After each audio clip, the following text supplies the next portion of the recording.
আপনার কাছে অনুরোধ, এই দুনিয়া বড় কিছুদিনই জিন্দিগি পায়াম।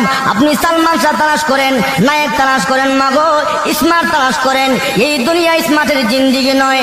আপনার স্বামী যখন সুন্নতে রঙে রঙিন হয়ে যাবে, নবীজির আমলে আমল হয়ে যাবে, দুনিয়াতে হবে শান্তি, পরকালে হবে শান্তি।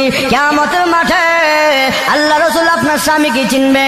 মায়ের সাথে কিয়ামতের মাঠে আপনার উম্মতের পরিচয় কি, আলামত কি? আল্লাহর নবী ডাক দে, আয়েশা রে, আমার উম্মত যদি দুনিয়াতে সুন্নত মানে, আমার উম্মত যদি দুনিয়াতে 5 ওয়াক্ত নামাজ পড়ে, উযু করে, তার প্রত্যেক অঙ্গ প্রত্যঙ্গের মধ্যে নূর চমকাবে। কিয়ামতের ময়দানে বিশ্ব নবী আমি চিনে চিনে দেখব আমার উম্মত গুলো কপাল চানওয়ালা নূর চমকাচ্ছে চেহারার মধ্যে। আমি নবী দেখে দেখে চিনে চিনে আমার উম্মতকে নিয়ে আমি নবী জান্নাতে পৌঁছিয়া যাব। তাহলে উম্মতের সিনার আলামত হচ্ছে সুন্নত, ঠিক না ঠিক? এখন এই সুন্নত বাদ দিলে লাভ না লস? আর লাভ না লস?